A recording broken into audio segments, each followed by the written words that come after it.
Vocês me conhecem pela minha música, pelo meu trabalho com os Titãs, mas poucos sabem que eu passei 8 anos no exílio com a minha família.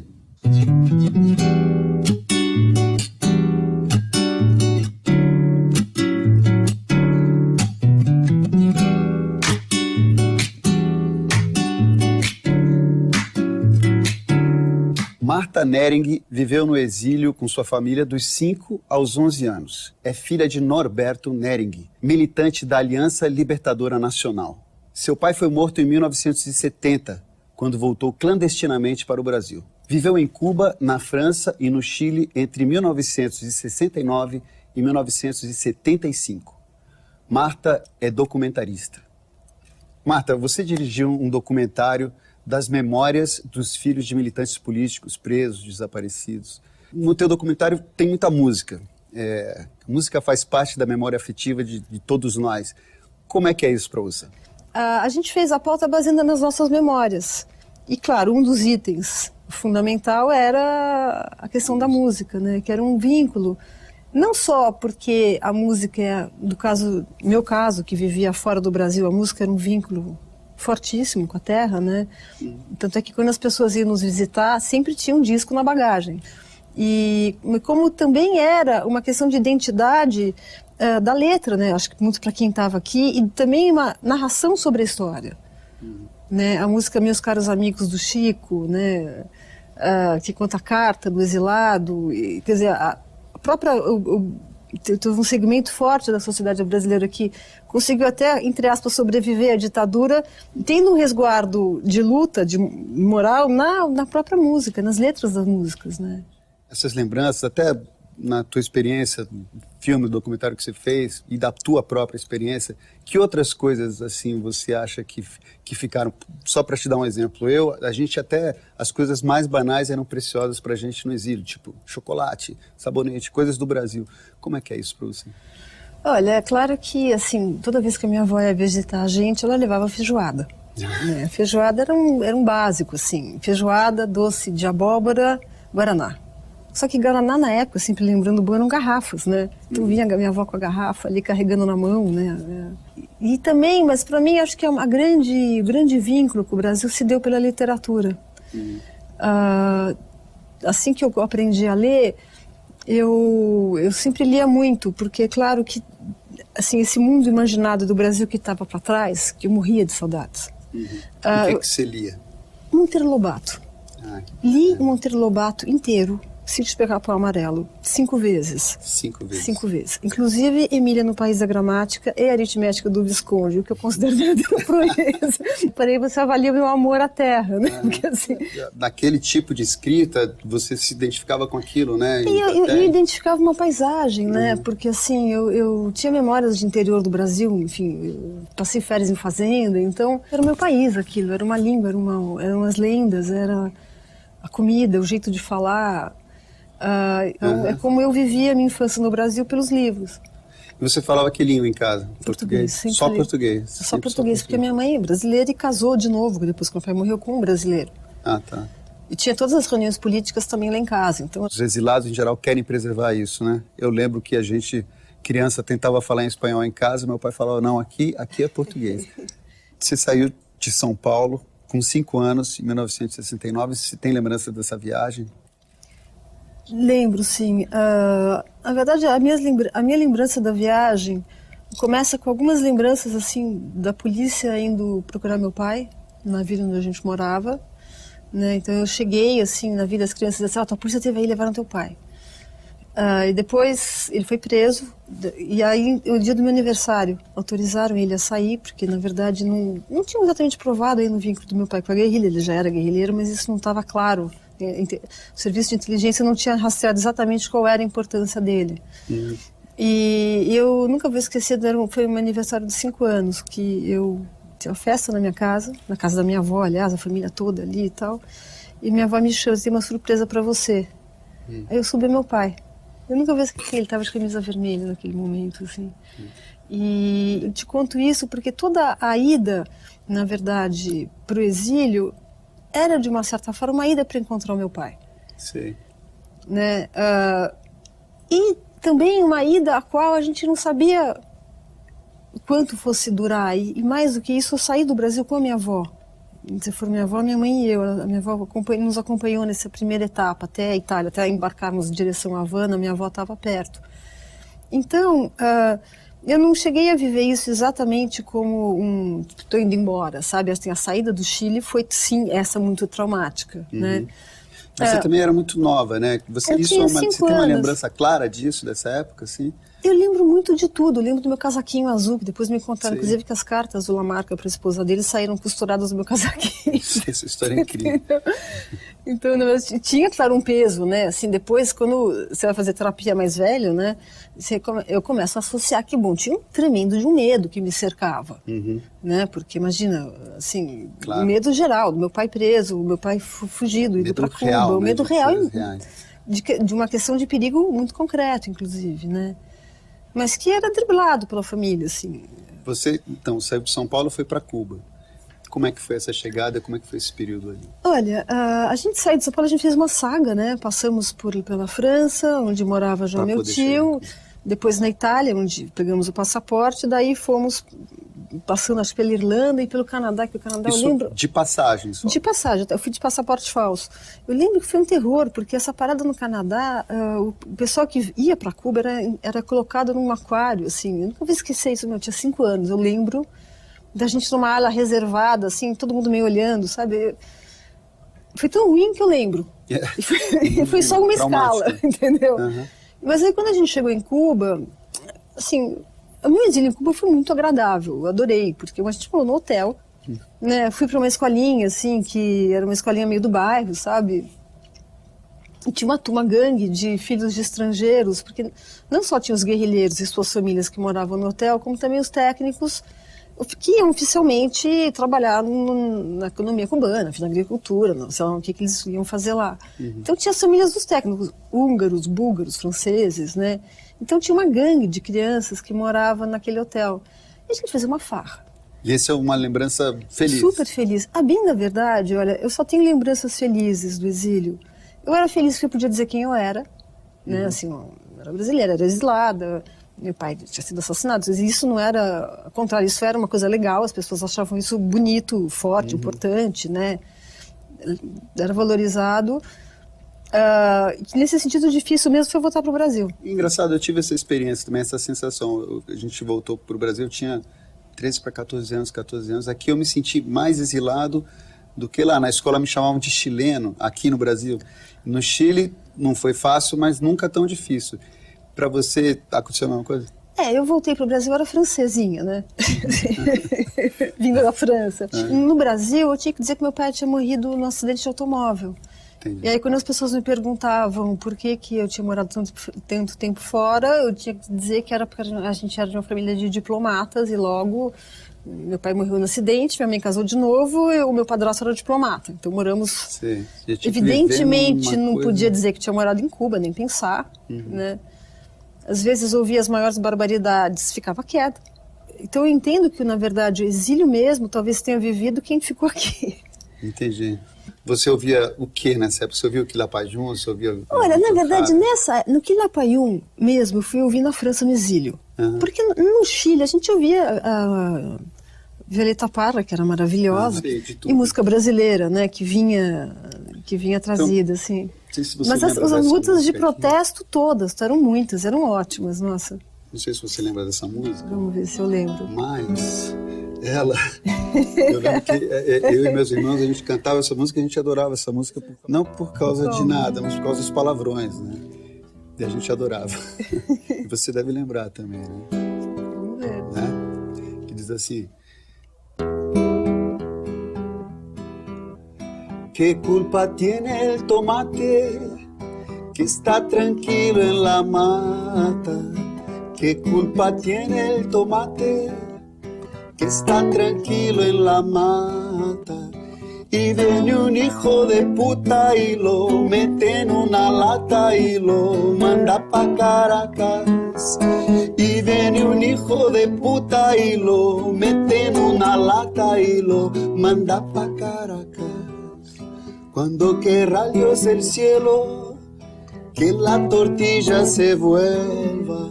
Cuando querrá Dios el cielo, que la tortilla se vuelva, que la tortilla se vuelva, que los pobres coman pan y los ricos mierda, mierda.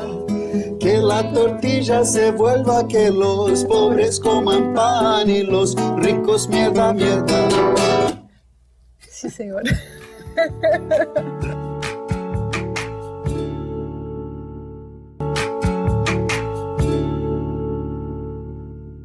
Conta pra gente aqui como é que foi o reencontro com teu pai em Cuba. Assim, eu acho que ele não teve uma cena tão marcante quanto eu ver meu pai na casa da minha avó no dia do meu aniversário, assim. Mas foi muito breve, infelizmente, porque ele treinava, né, nas montanhas, ele fez treinamentos de guerrilha, e minha mãe e eu morávamos no hotel. Mas assim, eu lembro de algumas cenas com ele. Quando a gente é criança, eu pelo menos tinha uma consciência muito clara de tudo que estava acontecendo. Porque a gente estava em Cuba, havia um discurso muito evidente de que havia uma luta ali. Então essa consciência era muito grande. E só essa consciência muito grande que explica como eu, aos 5 anos de idade, entendi que eu não podia reconhecer o meu pai. Ou seja, que nós éramos, minha mãe e eu só, meu pai estava clandestino no hotel, e que se eu fosse encontrá-lo, eu deveria fingir que não o conhecia. Uhum. O que para uma criança de 5 anos é uma coisa que parece espantosa. Né? Mas para mim era a coisa mais natural do mundo. Eu era uma pequena guerrilheira, eu era imbuída de todos os deveres de um revolucionário. Então, isso para você você era criança, era uma brincadeira? Ou como é que você via isso? Tinha um peso? Não tinha peso, simplesmente era. Quer dizer, as consequências disso a gente trabalha na terapia depois. Uhum. Mas na época simplesmente era.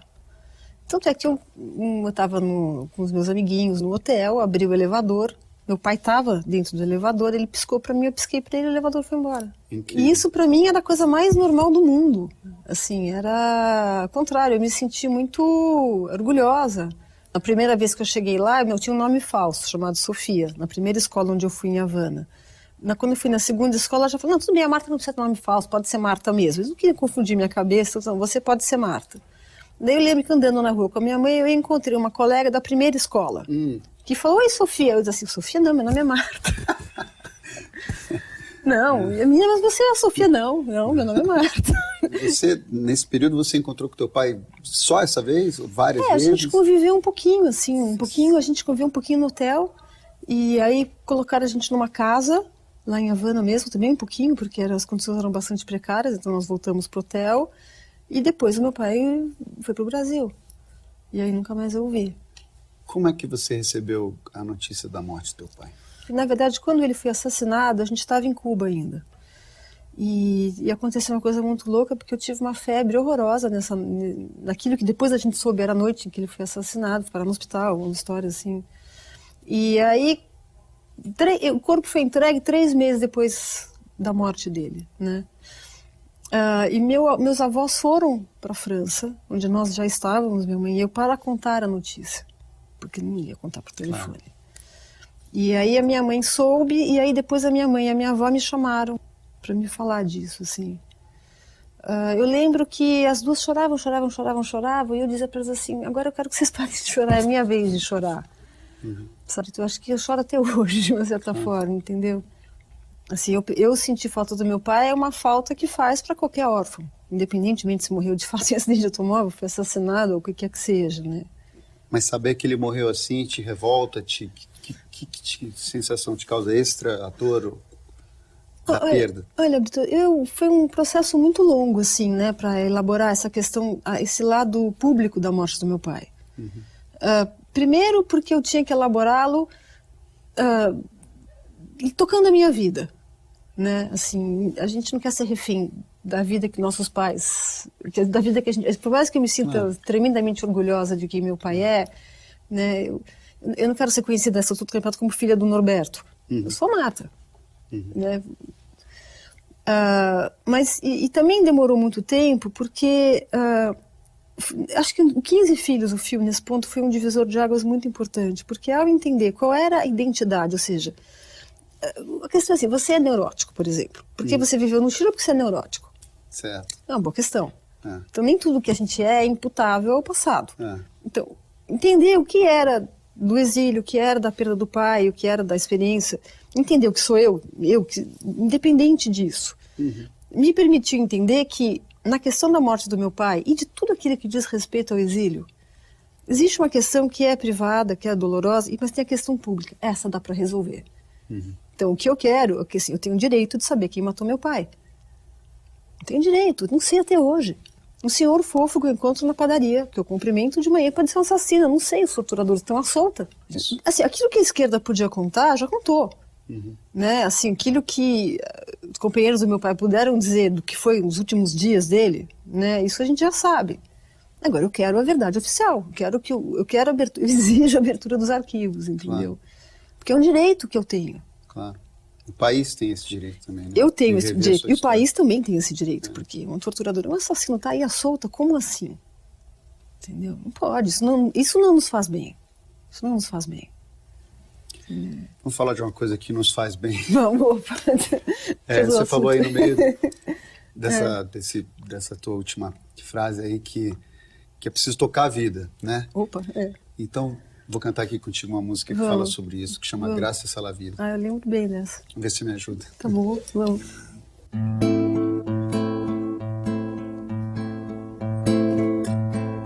Gracias a la vida que me ha dado tanto, me dio dos luceros que cuando los abro perfecto distingo lo negro del blanco y en el alto cielo su fondo estrellado y en las multitudes el hombre que yo amo. Gracias a la vida que me ha dado tanto, me ha dado la risa y me ha dado el llanto, así yo distingo dicha de quebranto, los dos materiales que forman mi canto y el canto de ustedes, que es el mismo canto, y el canto de todos, que es mi propio canto. Gracias a la vida que me ha dado tanto.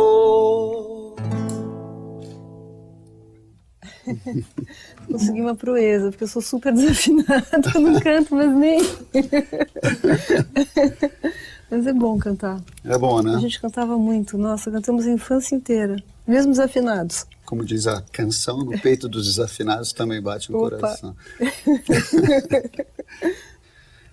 Marta, dá uma olhadinha ali para trás. Foi seu pai que fez essa cabeça do Visconde de Sabugosa para você? Na verdade, ele fez o Visconde inteiro. Ele fez em Cuba. E ele me trouxe de presente. Só que a cabeça veio numa espiga, né? Era pequenininha, assim, ela ocupou mais ou menos também da minha mão. E aí a espiga foi perdendo, né, os grãos, assim. Chegou uma hora que não dava mais para carregar aquela espiga. O engraçado é que quando eu olhei assim, pela primeira vez eu me toquei que, na verdade, meu pai fez a ele mesmo. Ele tinha olhos azuis. Ele se fez. Daí eu fiquei tentando me lembrar, mas quem era mesmo o Visconde, né? No sentido do Pica-Pau, assim. E aqueles personagens meio sábio, meio quixotesco, né? É curioso quando a gente volta, né, para a memória, assim. E também para esses pequenos rastros que a memória deixa. É bonito perceber essas coincidências, né? E quando elas fazem sentido para a tua vida. Quando a minha família falou que ia sair do Chile, eu já devia ter 13 anos, eu não queria voltar para o Brasil de jeito nenhum. Me sentia enraizado lá, tinha amigos e tal. Como é que foi para você essa saída do Chile?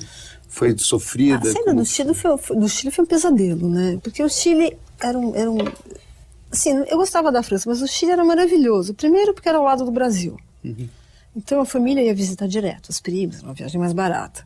E a gente tinha aquela coisa na América Latina. E, sobretudo, tinha o governo Allende, que eu acho que... era assim, olha, é difícil quem não viveu e quem não estava lá entender o que era um governo da unidade popular. Porque foi a única experiência que eu saiba, assim, de um governo socialista democrático. Democrático, é. Então, havia uma alegria nas pessoas, havia uma alegria no povo chileno, uma celebração daquilo que era uma vitória tão bonito, tão generosa, era um espírito tão bom, assim, do futuro feliz para todo mundo, né? Sabe? E isso se perdeu, e o golpe foi uma violência tremenda, não só pela violência militar, que foi o golpe, porque, assim, eu nunca vou esquecer o dia do golpe, eu lembro cada minuto daquele dia. A gente acordou, tinha uns helicópteros sobrevoando a casa. Eu não vou esquecer, tinha um cara apontando para a metralhadora tinha caninho furado e o cara estava de óculos escuros. Assim, sabe, tipo assim, a gente saiu, né? Eu lembro que eu vi o discurso do Allende, que é uma beleza, não saberia reproduzir aqui, mas ele falava que ele resistiria até o fim. A Alemanha está cercada.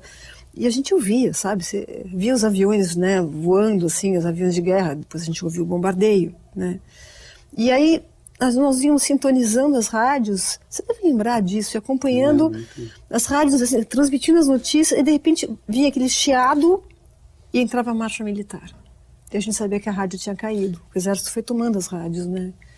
E aí entrava aquela mensagem asquerosa, que assim, chilenos denunciam os estrangeiros que vieram aqui, os comunistas, nós, né? Era amedrontador.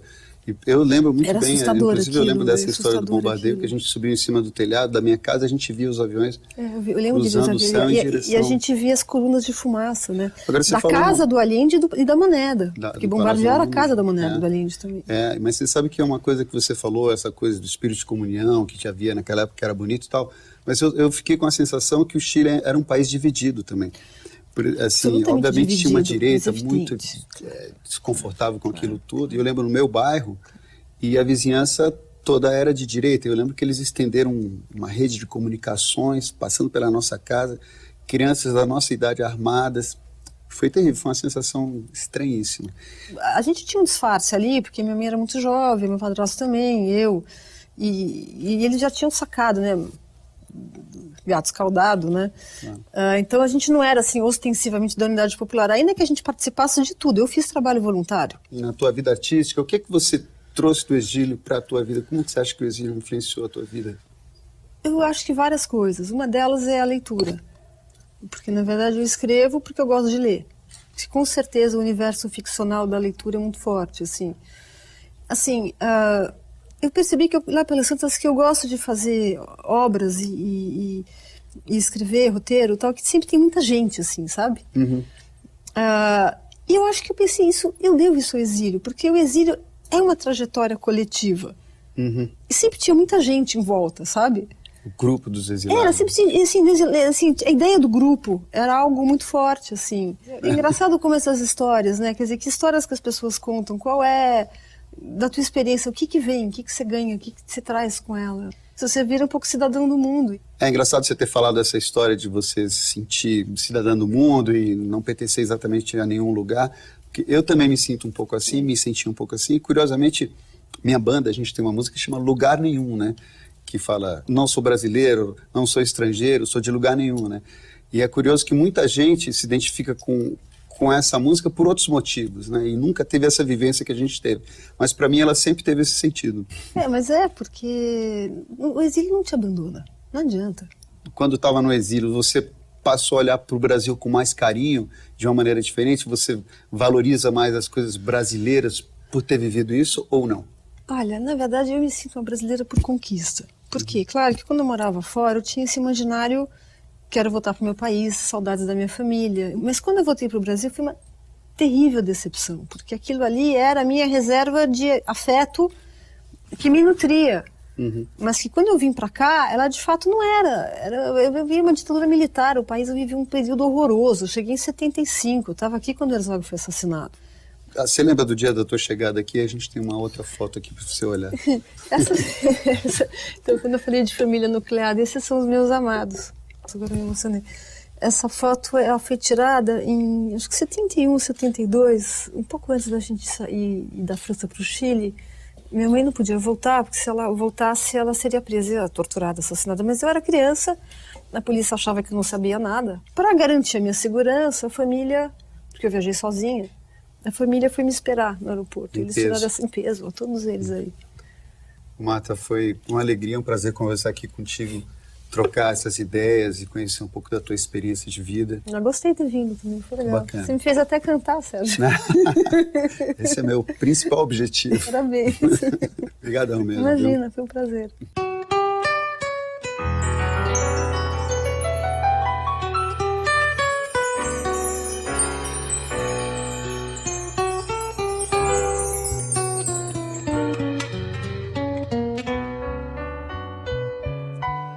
Gracias a la vida que me ha dado tanto, me dio dos luceros que cuando los abro, perfecto distingo lo negro del blanco y en el alto cielo su fondo estrellado y en las multitudes al hombre que yo amo. Gracias a la vida que me ha dado tanto, me ha dado el oído en todo su ancho, graba noche y día, grillos y canarios, martillos, turbinas, ladrillos, chubascos y la voz tan tierna de mi bien amado.